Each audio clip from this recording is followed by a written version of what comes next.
Jason, as it is every single week we are on the air. Today's episode of Lee Summit Town Hall is brought to you by the good people at Budget Blinds. Budget Blinds! Budget Blinds of Lee Summit. Hey, they are good folk, Jason. They're not just good business partners for us, but they're good people. They just raised a ton of money with their event last week benefiting KC Pet Project.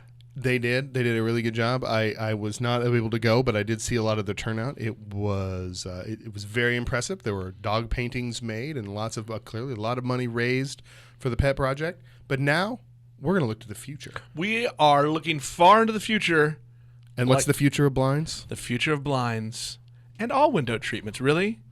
Automation. You want smart blinds. You want the good... I was going to say old-fashioned, but it's not old-fashioned. They're new-fashioned. It's new-fashioned, automated stuff. And I believe the olds will say newfangled. Newfangled, that's right. There are four big benefits to automation, Jason. They are. Child safety. That's a good thing. You know, they're taking away the cords. Yeah. Which I think is a big deal. I know that was a big deal, and I know that, like, when we moved into the house we live in now, the youngest one especially was just at that age where those were dangers, and we were always very careful to get all our cords up and out of the way or whatever. But this automation, making those blinds automatic, takes those cords out and makes it safer for the kids. And here's the next ones: privacy and security. Hey, we all like a little privacy. Yes, we do. Convenience, and let's face it, this is the real reason for automation, right? Because we want to be lazy. I don't want to get out of my comfy chair. Open the shades. Good progress is really just so that Nick and I can do less stuff while getting more things accomplished. Exactly. And here's the last one. This is a big one. It's a passion of mine: energy efficiency. And this one goes to our other, I think, major old man peccadillo. We're cheap. Yeah. So we're lazy, and this is good for that. And we're cheap, and it's going to save us money and energy costs over the long haul.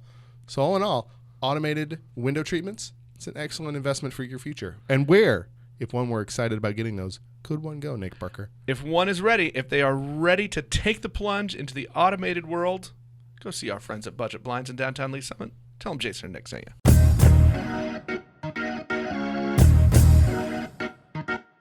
Hello and welcome to this Friday edition of Lee Summit Town Hall. With me today is John Cundiff and Seth Kukuski. Did I say it right this time? I messed it up the first time you were on. They are from Velocity Lee Summit, one of our group of local PSA in Lee Summit community partners. This is a group focused on entrepreneurs and startups around town. John, Seth, you guys have both been on. We've talked a little bit about Velocity before, but like all the startups you help, this is a startup. This is an evolution. It's kind of growing and changing as we move along. I wanted to talk just a little bit about where Velocity's at now and kind of where your focus is.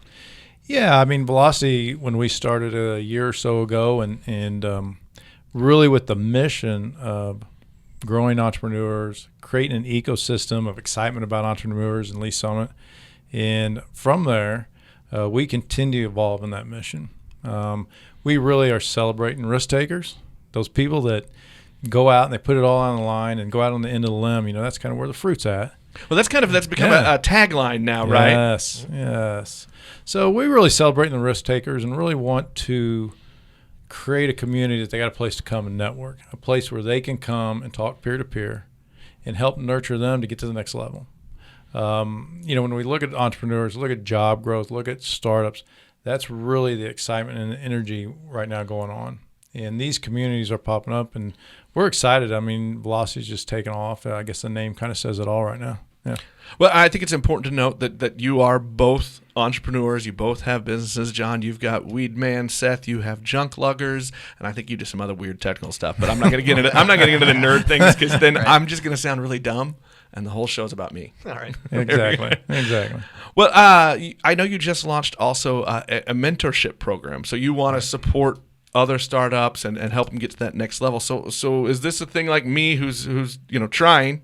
Correct. I can go find somebody that's been there and help me out? Correct. So yeah, part of our mission is we do the events like the Pitch Pub Crawl and some of the things that are coming up and that we've done in the past. But one of the big places is really the meat and potatoes is helping startups learn how to get to the next level. Where are you in your business life cycle? Are you in the startup phase? Are you the infancy stage? Are you in growth, maturity? Where are you? Let's find that out. And then we want to partner that person with someone who's walked that walk, who's been down that path, and bring that experience to them to help them grow. The Mentors and Mentees is a great program that we kicked off about 2 weeks ago, and we've had some of that going on, but we kicked it off about 2 weeks ago. And it was really a lunch and learn right here at Bridge. And we're able now to partner mentors with mentees based on what their needs and wants are. And then those people will be together for a year, and they get to help scale their business and bring that information and bring that experience. You know, one of the things we always talk about is wisdom. Where do you get wisdom from? It's question. Wisdom comes from mistakes. I just hid in the back of the classroom. By the way. Yeah, exactly. There's no hands raised in this room. So wisdom just comes from usually from mistakes because they hurt. They're impactful.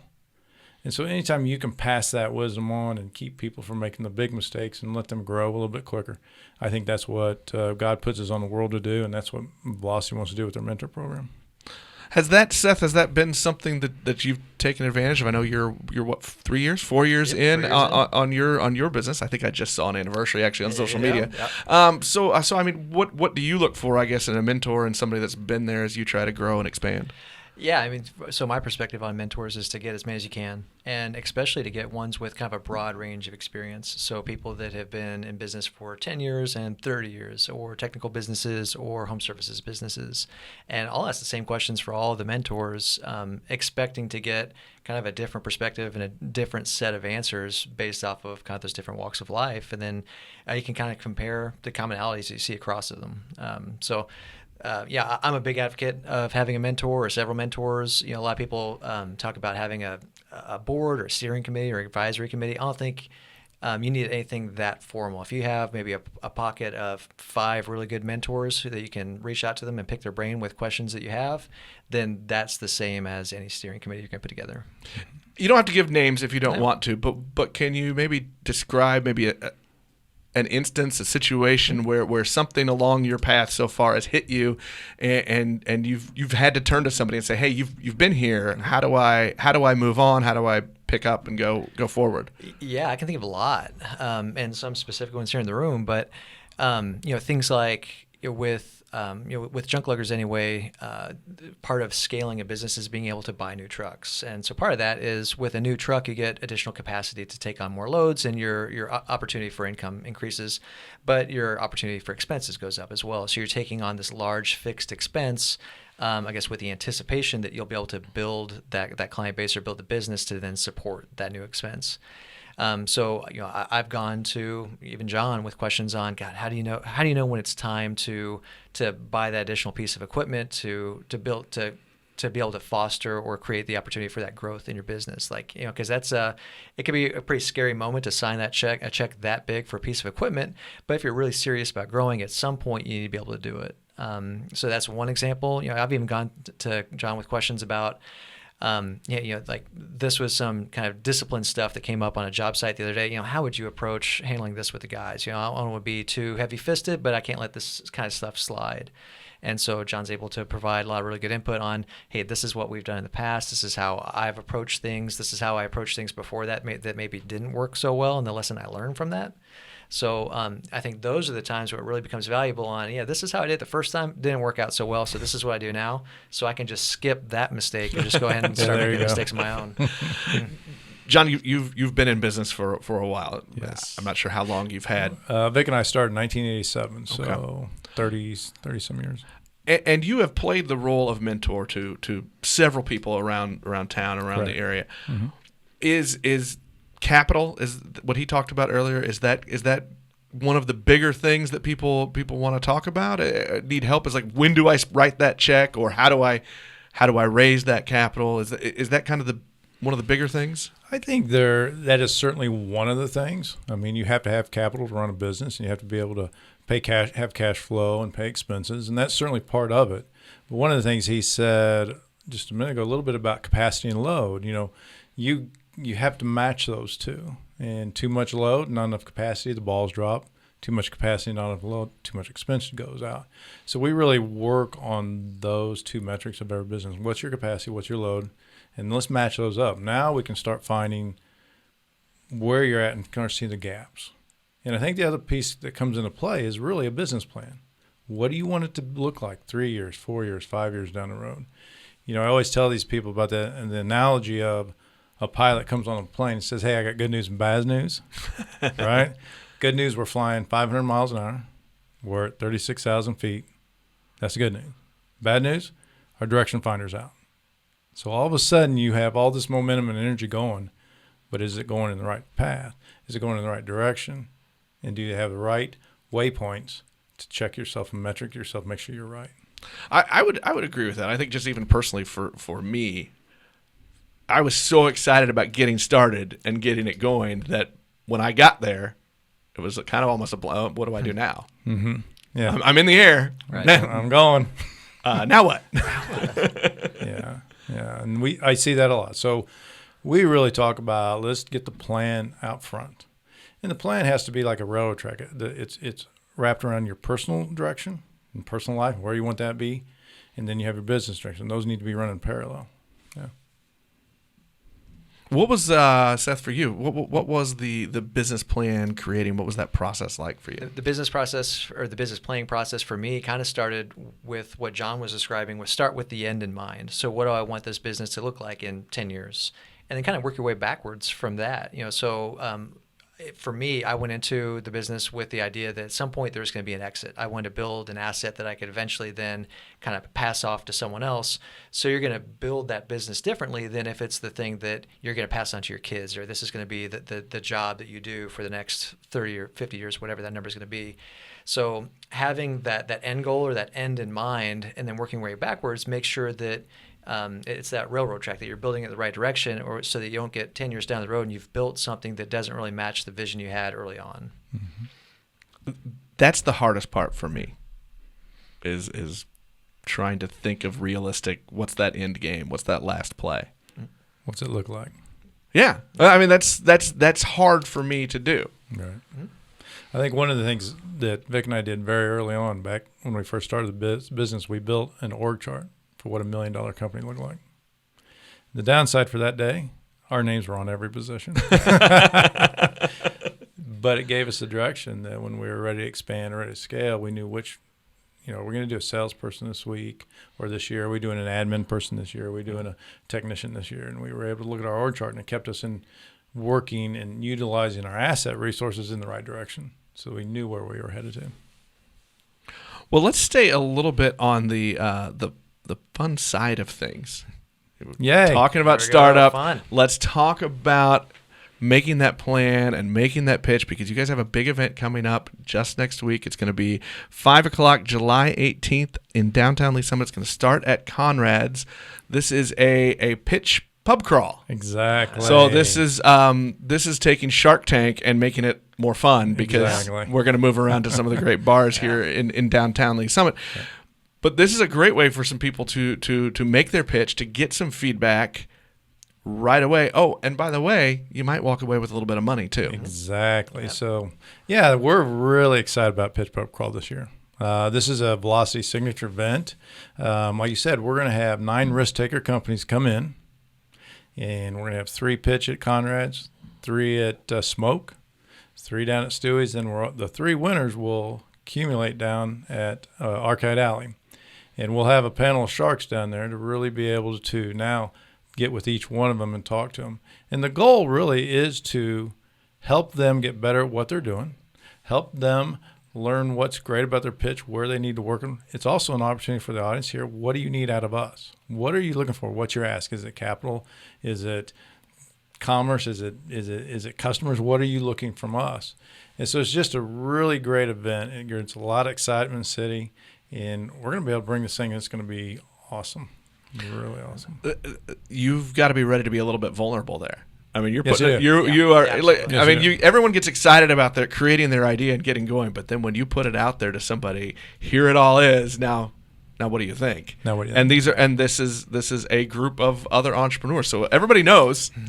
everybody knows the process, and it's people that have done it that might want to invest or help out in whatever way you need. Exactly. So in the audience, there'll be people there that are looking for investment opportunities. Our companies that get to pitch are also set up on Venture 360, which is a platform that we have that able to connect them to people who are looking to invest in companies. So it's really a great venue for young companies that are trying to really either scale or kick off. Tell me a little bit about this Venture 360. Explain kind of what that is and how that works. Yeah, so Venture 360 is a platform where you can bring through Velocity. You sign up and you go online. You go onto our website, velocityleesummit.org. You can sign up, and it puts you in a platform that has a connection of people that are out looking to invest in companies. And So are you putting all of your information about your startup on there? Mm-hmm. I mean, yeah. Dating profile for investors and startups. That's exactly what you're looking at. So you're going to put your profile and what you are and what your mission is and what you look like and what you're asked, and there's going to be people out there that are looking to invest. Yep. And so that way, investors can almost just like the dating apps, they can swipe left, swipe right. They can look at the description of your business, see if that matches the types of businesses that they want to invest in, and then there's a clear channel for them to get in touch with you. Yeah. Events like this and groups like Velocity are getting more and more popular. You're seeing more of them. I think the pitch pub crawl is kind of your thing. I mean, right. You and I'm sure it's probably starting to be copied a little bit in other places. But why is that? Why is there so much focus, so much emphasis, so much excitement around the startup? Is it just that we all want that American dream of going off on our own and striking it rich, or what is it that's kind of getting all of that excitement around entrepreneurs, around startups? That's it's a great question. I think when you start looking at some of the demographics that are out there and the age groups that are kind of jumping in entrepreneurism, I think the excitement and the intrigue of being able to control your own destiny, but even bigger than that to us, is creating opportunity for other people. I mean, that's really exciting to be able to take something, it's a nurturing idea, plan it out, get the capital for it, put it in it, execute it, then all see it take off. And I think that creation part, and then also to see other people excel and create opportunity for other people to achieve their dreams, I think that's really intriguing for an entrepreneur. And then you're in control of your own destiny. I think you mentioned the age group of people, and it's interesting to me. Our studio right here is in Bridge Space, a local co-working building. But there are all ages of people doing this. I mean, I'm mid-40s. There are people younger than me. There are people older than me at varying stages of their startups. Some of them aren't startups. They're just small businesses, I think, at this point. But so is there really a specific age group? I mean, I kind of feel like that's part of the excitement to me is it seems that it's more of a culture shift than a generation shift. Right. And I mean, I think if you look at the demographics, it's typically the 35 to 55, and some of that's corporate transition. They've been in the corporate world, they got this idea, and they're 2008 ready. happened. Yeah, exactly. I mean, that was real. Frankly, it did, right? I think technology makes getting into business, starting business, much, much easier than it used to be. You can now develop an app and work from home or work from Bridge, and you got a business running, and it wasn't always easy that way. So I think the excitement, the opportunities that are out there in technology and in the service industry, those are opportunities it's an idea now. You can take an idea and make something out of it. Would you have done a pitch pub crawl in 1987? You bet. I've been thinking about doing it now. So. Yeah. What was your pitch like? What was that when you were starting out and you were putting together your business plan? Who did you go to? Who did you have to kind of present to? How did that process work? And I'm sure the process is a lot different then than it is now. Yeah, I mean, back in those days, we didn't have a Velocity ecosystem to go lean on. We didn't have a Bridge or a co-working space or anything to really go lean on. So you really had to lean on your accountant. And I firmly believe you need a good partnership with a good accountant, good banker, lawyer. These are the people we leaned on to help guide us. There is really no roadmap to business, and so everyone's different. And we really needed people to help walk us through the business aspect. Just because we understood how to do the technical work of the business, didn't necessarily mean we knew how to run the business that did the technical work. And that's the E myth. It's called entrepreneur myth, that just because you know what you're doing or know how to do that doesn't necessarily mean you know how to run the business. That is a valuable and hard lesson for all of us. Right. Correct. And so to get out of the technical and on top of the business, that end of the business, was something that we really had to lean on to Seth's point, advisors to help us learn that. What was that? I guess I don't want to use the word process again because I think that's too technical. But what was that growth like for the two of you? You're a couple. You're a married couple as you're figuring this out. How did you kind of work through that? Of, hey, I'm really good at fighting the fires, right. but I don't know how to go buy new trucks. I don't know how to do. How did that growth happen? I would put it to you this way. When Vic and I started, we were very young, and we literally have two personalities that complement each other. So Vic was very analytical. She counting and it's okay. programmer. It's okay to say she's better than you. And she's better than me. She's a lot smarter than I was. I had the creativity, I had the vision, and the excitement. And so we were able to partner those two emotions and skill sets that made a whole team. And so that's really, I think, was a key to our success early on. And then we also both grew. Business acumen just grew as we kept growing. But I think it was really the opportunity to be able to say, hey, I got this great idea. And I go in and I say, I got this great idea. I think we ought to do this, blah, blah, blah. And she goes, like that, don't like that, don't like that, don't like that. I'm like, go back, come back, fix that. She goes, great, better, now fix this. And I'd come back, and finally we'd compromise, and that's where we ended up. That's how we worked together. Well, let's backtrack just a little bit. And let's go back to the pitching. Yeah. And how you get ready to tell everyone about it. So if people want to show up and watch this pitch pub crawl and they think, oh, maybe I might be ready the next time around. Right. How do you prep yourself? How do you get ready to put your idea out there and get real feedback and maybe get some real support? Sure. Well, if you would like to pitch, if you go to our website or go to Facebook, we do have a button that you can sign up to be in the next pitch. We do at least 2 pitches at every event. We do events every other month and a networking every other month. So if you're running a pitch, you can go to that. How do you put yourself out there? The pitches are typically 3 minutes. It's not a presentation. It's a pitch. Here's the problem. I don't know that I can say my name in 3 minutes. Yeah, I know. I have a hard time with that myself. Here's the problem I'm solving. Here's the problem. Here's how I want to solve it. Here's what I look like. Here's what I'm asking. It's really kind of down those lines that we look for. With it. Yeah, and I'd say the same thing. At some point you probably want to include the market that you're going to tap into, right? So here's the pain that we're solving, the market that we're going to solve that for, and then the path we're going to go down to get there. I would say that to get yourself ready for that, if you want to pitch at a pitch crawl, I mean, come to some of those monthly events and practice your pitch there, right. Or just come to the pitch crawl and you're going to meet people in the audience, and then find time to meet up with them just one-on-one for a beer or a coffee or whatever else. And then practice your pitch in those one-on-ones. So you can get a lot of reps in before you go to a pitch crawl where there's money on the line. Because I think that we've each been to a couple of these events and we've each made some pitches. I think the level of preparation that I would bring to a pitch crawl where there's money on the line is going to be a lot higher than the level of preparation I take to just a monthly event where I'm just trying to get some reps in, and I'm okay if I miss a couple words or if I stumble along the way, because that's kind of the point of those. I mean, the whole purpose is to build this safe environment for people to come and practice those pitches before they get in front of the VCs or the investors or the live rounds, so to speak, when there's money on the line or when the pitch matters. So we'd rather have you make those mistakes with us or with our group or at our events than in front of the people who the pitch is intended for. You mentioned other events. So what other events are going on for Velocity? What are you doing that people can come take part in, or even just kind of jump in and meet some other people that are in the same boat? Sure. So I think in August, September, we have C-Level CEO coming up, correct? There's like C-Level Secrets. Secrets, yeah.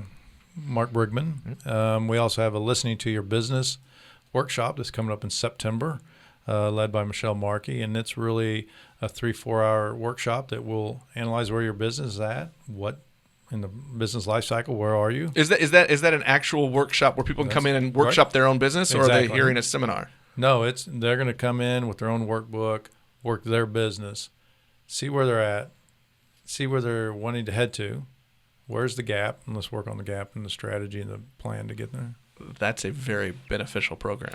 Yeah, this was a Kaufman Fast Track program. It's a strong program. We had a class that went through last year, and they still meet about every 6-7 weeks as a peer group and collaborate, and they continue to grow their business and their business acumen. So, well, once again, let's roll through the Pitch Pub Crawl. That's your next big event. It's 5 p.m. this next Thursday, July 18th. It's going to start at Conrad's. Then you'll move to Smoke Brewing Company, then Stewie's, and then finish at Arcade Alley. And those first three are it's a bracket, right? So the winner at each stop moves on and then finishes at Arcade Alley, and that's where the real money is. Right. So we'll have each one of those venues has 3 risk taker companies pitching. They get about 3 minutes. Then you crowdsource and vote, pick a winner. They will move up to the last venue, and then you do that the first 3. Last venue are all 3 of those winners. And then they'll go through a panel of sharks that will also now give them an opportunity to tell us something you didn't tell us before, and now let us ask you questions. And then we'll score that again and rate it and pick an ultimate first, second, and third. Fantastic. Yeah, it's going to be exciting. And why don't you go through what those prize packages are for first, second, third? Yeah, so first place, we really stepped up to the plate this year and bringing in some great companies. First place, $2,500. You walk away as first place of our Pitch Pub Crawl. The next one would be $1,000 second place and $500 third place. Yep. Fantastic. Well, if people want to get involved in Velocity, where can they go? How can they reach out and get connected? Certainly, you can go to our website, velocityleesummit.org. Check us out on our Facebook, come to our events, reach out to Seth or myself or any one of us, and the more the merrier. The more the merrier. It's a great place. It's a community, and everything we see in today's world, whether it's on the phone, whether it's LinkedIn, Facebook, there's communities, and this is a entrepreneur ecosystem community right here in Lee Summit, and it's growing. We're having a blast. Well, John, Seth, thank you for sitting down with me today, and thanks for putting on this event. We will talk to everyone next time. Thank you. Thank you. Once again, today's episode of Lee Summit Town Hall is brought to the people by Shred KC. Jason, we say this a lot about our sponsors for this show, but you know what? We've had good people who help us, who partner with us. Shred KC is and really, it's an odd reflection on us. Right. You know, I was very hesitant to make myself pull the trigger and actually start trying to live a little healthier, a little more fit. But how'd that last vacation treat you? Well, let's just say I did not follow the plan. Okay, fair enough. That leads me to this great point. Ryan Waters, the owner, and the people in there at Shred KC are awesome and very, very supportive. As a matter of fact, one of the things he says is when you go on vacation, there should be no guilt. Go do what you want to do and have fun, and then lock it down when you come back. So that's exactly what I have done. Locked the diet back down. My meal plan is going. I'm back on it. And really, you can't have better people. No, if they're going to give you permission to just go guilt-free on your vacation, then those are the kind of folks that you want in your life. You want somebody that's going to push you, be hard on you when you need to be hard, but also understand there's no guilt. Sometimes stuff just happens, and sometimes you just want to go have fun and you want to smash some food. And Jason, I smashed some food. Yes, you did. Yes, you did. So, if you're ready to make that change in your lifestyle, go see our friends at Shred KC in downtown Lee Summit. Tell them Jason and Nick sent you. You have been listening to Lee Summit Town Hall, a Link to Lee Summit podcast with hosts Nick Parker and Jason Norberry. A proud member of the Fredcast Network, you can subscribe to this podcast on most of your favorite podcast apps and catch us every Monday, Wednesday, and Friday for all the news, analysis, and conversations on the Lee Summit community. Connect with us on Facebook at Link to Lee Summit or on Twitter at LS Town Hall.